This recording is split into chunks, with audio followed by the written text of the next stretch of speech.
Hello guys, welcome है आप लोगों का। देखिए, हम लोग CSIR का क्वेश्चन करने जा रहे हैं। ठीक है, इसमें ये क्वेश्चन जो है आपका जून 2011 में आया हुआ एक अच्छा क्वेश्चन है। ठीक है, इसको आप देखिए, क्वेश्चन आपके सामने है, इसको स्टडी कीजिए। ठीक है, रीड कीजिए और देखिए which one is correct answer. तो सबसे पहले जो है क्वेश्चन को आप खुद से बनाइए, वीडियो को पॉज करके अच्छे से सोचिए। ठीक है, बिल्कुल इजी क्वेश्चन है, आपसे बिल्कुल बनेगा। ओके। अच्छा, यहाँ पे एक चीज़ और देखना है कि मैं जब क्वेश्चन लिखूंगा ना तो WOTF शॉर्ट में लिखूंगा। ठीक है, शॉर्ट में विच ऑफ द फॉलोइंग को WOTF, ये भी आप जो है इसको अच्छे से अंडरस्टूड कर लीजिएगा। ठीक है, चलिए देखते हैं कौन सा यहाँ पे करेक्ट आंसर है। बहुत सिंपल क्वेश्चन है ये। ठीक है, आई होप आप लोगों ने कर लिया होगा। देखिए, अगर हम लोग ये पूरा देखें तो चूंकि ये ग्रुप सी का क्वेश्चन है तो एक से ज़्यादा आंसर भी करेक्ट हो सकता है। तो इस तरह का जो इक्वेशन आपको दिया हुआ है, ठीक है, तो इक्वेशन में चूंकि सिंपली एक्स मेरा क्या है, कोई एक मैट्रिक्स है। ठीक है, और ए जो है आपका वो इस तरह का फिक्स मैट्रिक्स है। तो अगर ये प्रॉपर्टी एग्जिस्ट करता है तो बाकी भी सारे जो वेक्टर के प्रॉपर्टीज़ हैं वो यहाँ पे कर जाएंगे, वो हम लोग अभी यहाँ पे देखेंगे भी। तो ये आपका वेक्टर स्पेस हो जाएगा। ठीक है, चूँकि आपने प्रैक्टिस किया हुआ है तो ये सब आपको देख करके समझने में ज़्यादा टाइम नहीं लगेगा। ये भी वेक्टर स्पेस हो जाएगा। ठीक है, उसके बाद जो ट्रेस वाला चीज़ है, तो ट्रेस भी आपको पता है कि अगर ट्रेस 0 लेना है तो ट्रेस वाले केस में भी वेक्टर स्पेस बन जाता है। और आपको पता है कि डिटर्मिनांट, जो डिटर्मिनांट है हमारा वो क्या होता है, तो ये आपका डिटर्मिनांट याद रखिएगा एडिटिव नहीं होता। ठीक है ना, डिटर्मिनांट जो है हमारा क्या है, नॉट एडिटिव, ये एडिटिव नहीं है, नॉट एडिटिव। ठीक है, जबकि आपका जो ट्रेस है वो क्या है, वो आपका एडिटिव है। तो ट्रेस वाले केस में तो आपका वेक्टर स्पेस हो जाता है, इसमें नहीं होता, तो इसमें आपको नहीं मिलने वाला। ठीक है, तो जो करेक्ट ऑप्शन है हम लोगों का यहाँ पे आएगा वो क्या आ जाएगा, तो करेक्ट जो ऑप्शन है वो है यहाँ पे नंबर 1, नंबर 2 एंड नंबर 3, ये तीनों आपका करेक्ट है। चौथा नंबर आपका करेक्ट नहीं है। ठीक है, आइए इसको थोड़ा सा हम लोग शॉर्ट में देख लेते हैं बारी बारी से कि किस तरीके से ये वेक्टर स्पेस बनाता है। ठीक है ना, जैसे हम लोग देखें नंबर 1 वाले को अगर देख लें, प्रॉपर्टी जो ऑप्शन नंबर 1 दिया है उसको, तो ऑप्शन नंबर 1 में देखिए कि हमारा क्या है, सिंपली ये है कि आपको ऐसा मैट्रिक्स लेना है। ठीक है ना, जो क्या है, जो इसको सेटिस्फाई करता है। तो मान लीजिए हम लोग 2 ले लेते हैं, x और y बिलोंग्स टू m। ठीक है, सही दैट क्या हो जाएगा, X A is equal to A X हो जाएगा और Y A is equal to आपका ए वाई हो जाएगा। ठीक है, अब जहाँ तक इसका सम की बात है, यानी अगर हम सम करें दोनों एलिमेंट का x प्लस वाई, ठीक है, तो x प्लस वाई हम लोग देखते हैं कि क्या ये भी y x pre multiplication of a के इक्वल आता है। तो इसको आप पहले ऐसे लिखेंगे x a प्लस वाई ए। ठीक है, अब इन दोनों को आप यूज़ कीजिएगा तो यहाँ से आ जाएगा ये ए एक्स प्लस ए वाई। और फिर से अगर हम लोग इसको चाहें तो a को हम लोग इस तरीके से लिखेंगे तो x प्लस वाई आ जाएगा। तो फिर से वो चीज़ आ जा रहा है कि x प्लस वाई भी हमारा यस क्या है, m में बिलोंग करता है। ठीक है, इसी तरीके से अगर आप स्केलर मल्टीप्लिकेशन को जो है देखते हैं, ठीक है ना, तो स्केलर मल्टीप्लिकेशन मान लीजिए कोई हम ले लेते हैं ओवर रियल r, एक रियल ले लेते हैं अल्फ़ा। ठीक है, तो अल्फ़ा इंटू एक्स, ये हम लोग देखेंगे कि ये क्या होता है। तो क्या अल्फ़ा इंटू एक्स एम का मेंबर होगा, तो इसके लिए आप इसको ए से मल्टीप्लाई कीजिए। ठीक है, फिर आप यहाँ पे इसको ऐसे लिख सकते हैं, चूँकि मैट्रिक्स मल्टीप्लिकेशन है तो यहाँ पे ये जो आपका एसोसिएटिव लॉ है वो आपका एग्जिस्ट कर जाता है। ठीक है, तो ये हो जाएगा एक्स ए इस तरीके से। फिर यहाँ पे आप इसको ए एक्स लिख सकते हैं, चूँकि ये तो हमको डिफाइन किया हुआ है ना। और फिर आप इसको यहाँ से जब इस तरीके से लिख देंगे तो फिर ये काम तो हमारा हो गया। ठीक है, अल्फ़ा एक्स अच्छा अल्फ़ा एक्स इंटू ए था ना, तो ए इंटू अल्फ़ा एक्स मेरे को करना है। ठीक है, कोई दिक्कत नहीं है। तो यहाँ से हम इसको तो ऐसे लिख ही सकते हैं, ए इंटू अल्फ़ा एक्स, चूँकि ये प्रॉपर्टी है तो आपका इक्वल होता है।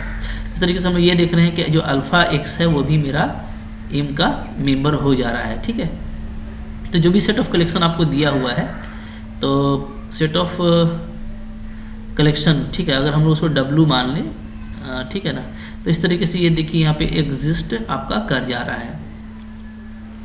ठीक है, ओके, तो हम लोग क्या देख रहे हैं कि ये चूंकि खुद एक वेक्टर स्पेस है, तो आपको बोला था कि कौन सा वेक्टर सब स्पेस होगा। तो वेक्टर सब स्पेस होने के लिए ज़रूरी है कि वो खुद एक क्या हो, वेक्टर स्पेस हो। तो वेक्टर स्पेस हो जा रहा है, इसलिए आपका पहला वाला ऑप्शन क्या हो जाएगा, करेक्ट हो जाएगा। ठीक है, दूसरा वाला ऑप्शन भी आप इसी तरीके से चेकआउट कर सकते हैं, सारा चीज़ इसमें आ जाएगा, है ना। तीसरा वाला ऑप्शन को आप जब चेकआउट कीजिएगा तो ट्रेस वाले केस में भी, क्योंकि ट्रेस आपका एडिटिव होता है ना, जैसा मैंने आपको बताया, तो जब आप ट्रेस लेंगे, जैसे आप लेंगे ट्रेस AX प्लस मान लीजिए AY, इसका लेते हैं, ठीक है। तो यहाँ पे आपका दोनों का जो ट्रेस है वो अलग अलग हो जाएगा, ट्रेस AX हो जाएगा प्लस क्या हो जाएगा, ट्रेस AY हो जाएगा। अब दोनों आपका 0 है तो 0 प्लस 0 ये भी 0 आ जाएगा। तो क्योंकि ये एडिटिव होता है तो एडिशन वाला आ जाएगा, इसी तरीके से मल्टीप्लिकेशन वाला भी इसमें वर्क कर जाएगा, ये भी आपका हो जाएगा। लेकिन डिटर्मिनांट आपका एडिटिव नहीं होता है, यानी डिटर्मिनांट AX प्लस BY आप लेंगे तो इसको आप नहीं लिख सकते not equal to AX plus AY लेंगे तो नॉट इक्वल टू हम क्या लिखेंगे, डिटर्मिनांट AX और प्लस डिटर्मिनांट AY, ऐसा आप नहीं लिख सकते, तो ये एडिटिव नहीं है, ठीक है। तो इसलिए ये आपका वेक्टर स्पेस नहीं बनाएगा, ठीक है। तो आई होप एक सिंपल क्वेश्चन था, इसको आप इसी तरीके से आसानी से कर लेंगे तो सारा वेक्टर स्पेस का प्रॉपर्टी आपको मिल जाएगा। तो डेफिनेटली क्या होगा, ये आपका एक वेक्टर सब स्पेस भी फॉर्म करेगा, ठीक है। आइए देखते हैं कुछ और क्वेश्चन को। नेक्स्ट क्वेश्चन क्या है हमारा, देखिए हम लोगों का सेकंड क्वेश्चन ये है, ठीक है, आपके सामने है। ये आपको जून 2015 में आया हुआ क्वेश्चन है, बहुत सिंपल है, ठीक है। और इसको आप ट्राई कीजिए कि देखिए ये कैसे बनेगा। बहुत सिंपल क्वेश्चन है, ये बहुत जल्दी बन जाएगा आपसे। आई होप आप लोगों ने बना लिया होगा। तो देखिए अब क्या है यहाँ पे कि ये जो क्वेश्चन है तो इसको आप चाहें तो जो मैंने आपको रिजल्ट्स वगैरह करवाया था, ठीक है, तो वहाँ से भी आप काफ़ी आसानी से कर सकते हैं। अगर आपने नहीं देखा है वो वीडियो तो जा कर के देख लीजिए, जो लीनियर अलजेब्रा में हम लोग जो एग्जाम्पल्स किए हुए हैं, ठीक है, एग्जाम्पल्स ऑफ वेक्टर स्पेसेस, तो वहाँ से ये आपको रिजल्ट मिल जाता है, बहुत ईजिली मिल जाता है इस तरह का रिजल्ट, ठीक है। यहाँ पे देखिए जो भी आपको दिया हुआ है वो सारा क्या है, टपल के फॉर्म में है, और जो टपल्स हैं वो एक कंडीशन को सेटिस्फाई करते हैं। सारे कंडीशंस क्या है यहाँ पे, इक्वेशंस हैं, ठीक है। तो हम लोगों ने बहुत अच्छे से बात किया हुआ था कि अगर इक्वेशंस की बात करें तो इक्वेशंस में कौन वेक्टर स्पेस फॉर्म करता है, तो आपका वेक्टर स्पेस फॉर्म करेगा फॉर्म, ठीक है, जो आपका जिसमें जो कंडीशन है वो ओरिजिन से पास करता है, ठीक है, पास थ्रू ओरिजिन, जो आपका ओरिजिन से पास करने वाला है वो आपका वेक्टर स्पेस बनाता है, ठीक है। और कौन नहीं बनाता, तो नहीं फॉर्म करता है, नॉट फॉर्म करता है, वो है आपका क्या, जो नॉट पास करता है, जो नॉट पास थ्रू ओरिजिन है, नॉट पास थ्रू ओरिजिन, जो ओरिजिन से पास नहीं करता, ठीक है, वो आपका वेक्टर स्पेस नहीं बनाता। सिंपल में ये आप देख सकते हैं। और उसमें भी हम लोगों ने आपको बताया था, एक तो ये रिजल्ट था, दूसरा ये रिजल्ट था कि आपको अगर इवेंट डिग्री है तो इवेंट डिग्री में हम लोग ये देखते हैं कि जो प्लस वाला फॉर्म है तो प्लस वाला फॉर्म में क्या होता है, ये वेक्टर स्पेस बनाता है, ठीक है। लेकिन अगर यही आपका माइनस में फॉर्म है तो ये आपका वेक्टर स्पेस नहीं बनाता, ठीक है ना। और जबकि ऑड डिग्री टर्म अगर है तो ऑड डिग्री टर्म में चाहे कोई भी रहे वो आपका वेक्टर स्पेस बनाता है, चाहे वो प्लस में रहे या माइनस में रहे, यस वेक्टर स्पेस, वो आपका वेक्टर स्पेस बनाता है, ठीक है। ये सब कुछ रिजल्ट हम लोग किए हुए हैं, तो उस रिजल्ट से ये काफ़ी आसानी से बन जाएगा। आप यहाँ पे देख सकते हैं कि सारा जो दिया हुआ है वो आपका ऑड डिग्री है ना, तो ऑड डिग्री है तो हमको सिर्फ इसमें ये चेक करना होगा कि क्या ये ओरिजिन से पास करता है या ओरिजिन से पास नहीं करता। तो ये देखिए ये ओरिजिन से आपका पास कर रहा है, ओरिजिन को आप सेटिस्फाई करेंगे तो ये जो है क्या है, पास थ्रू ओरिजिन, शॉर्ट में लिख रहा हूँ, ठीक है, ओके। फिर इसको भी आप देखिएगा तो ये भी वही है आपका, ये भी ओरिजिन से पास करता है, तो this is also passing through origin, ठीक है, ये भी आपका ओरिजिन से पास करता है। जबकि ये आपका देखिए ओरिजिन से पास नहीं करता, ठीक है, नॉट पास थ्रू ओरिजिन। और ये भी आपका क्या है, ये भी आपका ओरिजिन से पास नहीं करता, नॉट पास थ्रू ओरिजिन। तो जो करेक्ट ऑप्शन है वो आपको बहुत जल्दी मिल जाएगा, ठीक है। करेक्ट आंसर क्या आ जाएगा, ये आ जाएगा ए नंबर और बी नंबर, ठीक है। अब आप इसको, एक तो ये तरीका हो गया, दूसरा तरीका है कि आप अगर वेक्टर स्पेस का प्रॉपर्टीज से करना चाहते हैं तो आप 1 बाई 1 करके देख लीजिए। सम भी एग्जिस्ट करेगा, स्केलर मल्टीप्लिकेशन भी एग्जिस्ट करेगा, ठीक है। और नीचे वाले में आप काउंटर एग्जाम्पल भी लगा करके देख सकते हैं, इस तरह का आपको काउंटर एग्जाम्पल मिल जाएगा जो इसको सेटिस्फाई नहीं करता, ठीक है। जैसे मान लीजिए अगर मैं सी नंबर की बात करूँ, क्योंकि ए में आप लगा करके देख लीजिएगा सारा वेक्टर स्पेस का प्रॉपर्टी को ए सेटिस्फाई करेगा, बी भी सेटिस्फाई करेगा, ठीक है। लेकिन अगर हम लोग देखें सी नंबर को, तो सी नंबर में आप देख सकते हैं चूँकि x प्लस वाई 1 लेना है ना, तो हम ऐसा ले सकते हैं कि भाई 1 0 0 एक एलिमेंट बन जाएगा, ठीक है, जो इसको सेटिस्फाई करेगा। और एक एलिमेंट आप और ले लीजिए कौन 0 1 0, तो ये दोनों क्या है आपको सेटिस्फाई कर रहा है, तो दोनों कह सकते हैं कि ये W का मेंबर है, अगर हम इसको थोड़ी देर के लिए W मान लें, ठीक है। तो लेकिन जब इसका आप सम करेंगे, जब इसका आप सम निकालेंगे तो सम क्या आ जाएगा, सम आ जाएगा 1 1 0, ठीक है। अब ये क्या W का मेंबर है, तो ये W का मेंबर नहीं है, इसलिए कि 1 और 1 को अब हम लोग जोड़ेंगे तो क्या आएगा 2 आएगा, जबकि क्या आना चाहिए 1, तो इसलिए ये आपका वेक्टर स्पेस नहीं बना रहा। इसी तरीके से आप डी नंबर का भी आप खुद से देख लेना, आप काउंटर एग्जाम्पल लेना, ठीक है, आप काउंटर एग्जाम्पल ले करके आसानी से दिखा सकते हैं कि ये वेक्टर स्पेस नहीं बनाता। तो बहुत तरह का से आपको चेक करने का यहाँ पे जो है रास्ता खुला हुआ है, ठीक है, रिजल्ट से या तो डायरेक्ट आप बना सकते हैं, ठीक है।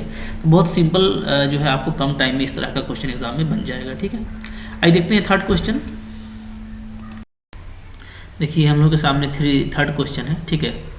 तीसरा क्वेश्चन है ये आपका इम्पॉर्टेंट क्वेश्चन है, एग्जाम में आया हुआ, ठीक है, CSIR में।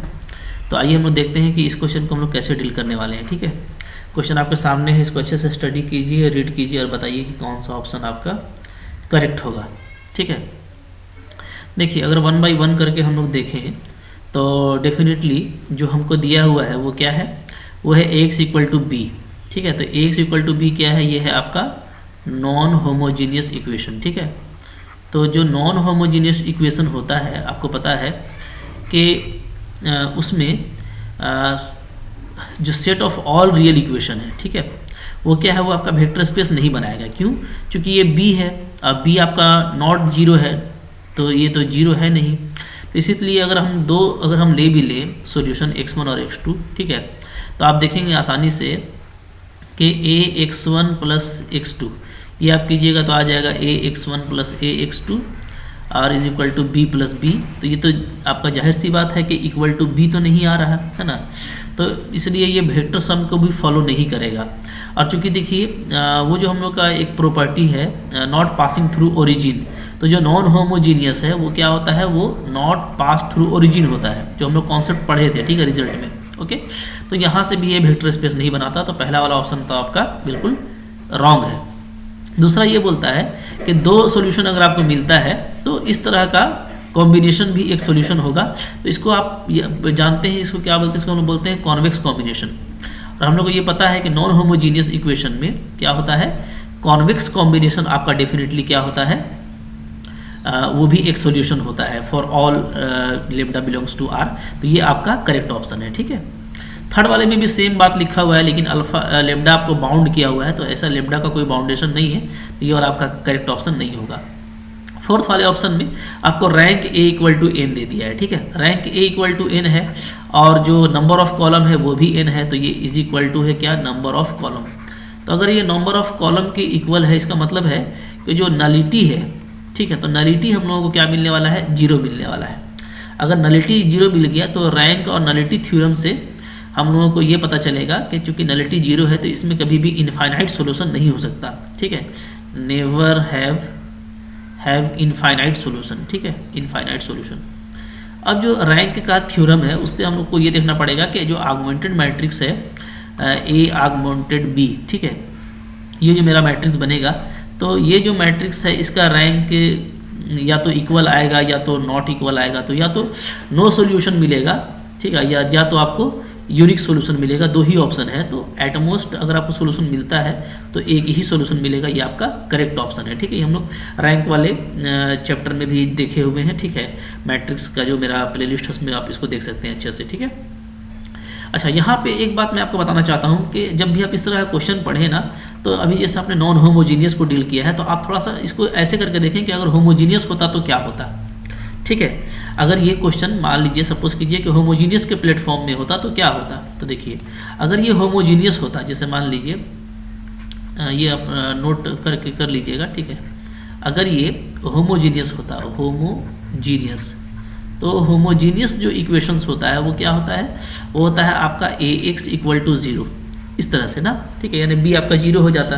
तो इस केस में जो है Ax = अगर 0 होता तो पहला वाला ऑप्शन आपका करेक्ट आ जाता, ठीक है, क्योंकि जो भी सॉल्यूशन सेट लेंगे आप वो होमोजीनियस में, ऐसे भी ये क्या है, ये पास थ्रू ओरिजिन है, तो यहाँ से भी ये वो वर्क कर जाएगा। फिर दूसरा प्रॉपर्टी भी आपका एग्जिस्ट कर जाता, कॉन्वेक्स कॉम्बिनेशन है, तीसरा वाला भी एग्जिस्ट कर जाएगा। इसलिए कि कोई भी कॉम्बिनेशन लेंगे ना आप, एनी लीनियर कॉम्बिनेशन आप लेंगे, ठीक है, किसके केस में, होमोजेनियस के केस में, तो वो वेक्टर स्पेस बनाता है, ठीक है। और चौथा वाला, तो चौथा वाला में चूंकि हम लोगों का नो सॉल्यूशन तो होता ही नहीं है, ठीक है, तो सिर्फ यूनिक सॉल्यूशन होता है, तो चौथा वाला भी आपका करेक्ट होता, यूनिक सॉल्यूशन होता उसमें, कि उसके पास सिर्फ यूनिक सॉल्यूशन होगा। तो अगर होमोजेनियस का पैटर्न होता तो फिर आपके चारों सॉल्यूशन हो जाते, ठीक है। क्योंकि नो सॉल्यूशन का तो उसमें बात ही नहीं है, या तो यूनिक होता है या तो इनफाइनाइट होता है सॉल्यूशन, ठीक है ना। ओके, और उसमें ऑगमेंटेड मैट्रिक्स नहीं है, तो फोर्थ वाला हम लोग आराम से देखेंगे, कंडीशन पे डिपेंड करेगा, ठीक है। लेकिन 1 2 3 आपका करेक्ट हो जाता। तो इसी तरीके से आपको पढ़ना है, ठीक है। तो और भी सारे क्वेश्चंस हैं, ठीक है, उसको भी आप ज़रूर कीजिए, मेरे चैनल पे विजिट कीजिए। अभी तक अगर आपने सब्सक्राइब नहीं कर रखा है तो इसको ज़रूर कर लीजिए, शेयर भी करना है इसको अपने दोस्तों के साथ में, ठीक है। और कोई भी आपके पास और भी कुछ क्वेश्चन हो तो कमेंट जरूर कीजिए, ठीक है। मिलते हैं, तब तक के लिए पढ़ते रहिए, ठीक है, प्रैक्टिस करते रहिए, ठीक है।